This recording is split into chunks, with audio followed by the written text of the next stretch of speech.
adták ki. Na jó, visszatérünk majd még a dugódíjra, önök meg egyezkedjenek addig a kerületi polgármesterekkel. De miért kéne? Hát nem akkor is, ne egyezkedjenek. Akkor egyezkedjenek a taxisokkal, hát ez egy mert hogy... kérdés. Szívesen egyezkedünk, csak van, aminek van értelme, van, aminek nincs. Jó, főpolgármesterről menjünk tovább, mert pici időnk van. A taxisok, tényleg komolyra fordítva a szót, hétfőn újabb blokkáddal fenyegetnek. Velük tartanak-e a tárgyalások? Ők azt mondják, hogy amennyiben a főváros nem enged az elképzeléséből, a javaslataiból, 6000 taxisofőr kerülhet az utcára, 6000 család megélhetése kerülhet veszélybe. Szóval lesz blokkád hétfőn, vagy nem lesz? Hol tartanak a tárgyalások? Nézd, blokkádot az kezdeményez, aki jónak látja. Ön is említette, 6000 taxis van, egyébként nem 8000-en vannak. Ha utána gondol, akkor pont 200-an tüntettek a 8000-ből, és pont a 200-nak a szóvivője fenyegette itt a fővárost, tulajdonképpen a kormányt is blokkáddal. 10 éve nem nyúltak a taxis problémához.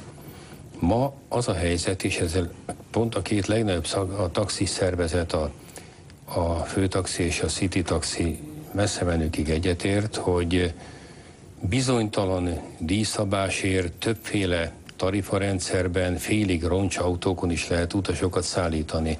Ez nem megoldás, mert nem csak a 200 tüntető taxisnak vannak érdekei, hanem az 1.800.000 potenciális utasnak is. Tehát az, hogy embereket ilyen körülmények között szállítsanak, annyi taxi van Budapesten, mint Londonban. London lakossága körülbelül a 6-szoros a budapestének, épp a taxisok kívánsága volt, akikkel legalább egy fél éve egyeztetnek a mi szakembereink, hogy legyen már rend. Nekem is, és a Fidesznek rajtam keresztül van egy Budapest programja. Ennek az egyik alaptétele a rend. A rendre szavazott az a több százezer ember, aki a választáson ránk és rám szavazott. Ha úgy tetszik, mi a taxisok igényeit és egy tömegigényt elégítünk ki. De a taxisok igényeit például miben? Mi az, amiben az ő részükre hajlandó engedni az elképzeléseiből nézze, a főváros? A kamara javaslatait számra pontosan vettük figyelembe, például amikor a csomagtartó köptar kubatúráját javaslatban meghatározták a szakembereink.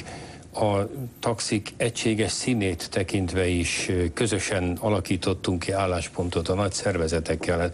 Ne arra ugye ilyeneket nem lehet kérni, hogy a tarifarendszert, a kocsikat 7 év alatt egységesítsük és rendszeresítsük, ez nem egy normális kérés. Hát az volt mondjuk, aki ez a 200 ember képviselt, az az egyik kérésük például, hogy a problémák rendezésére 7 év türelmi időt adjunk.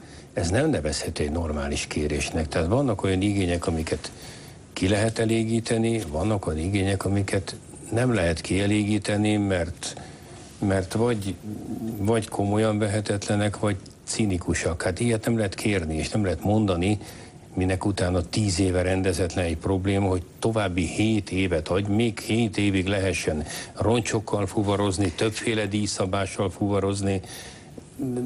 Van azért egy városkép is, hát elmegy New Yorkba, ott minden taxi sárga, minden taxi oldalára rá van írva a díjszabás, rá van írva, hogy kit képvisel.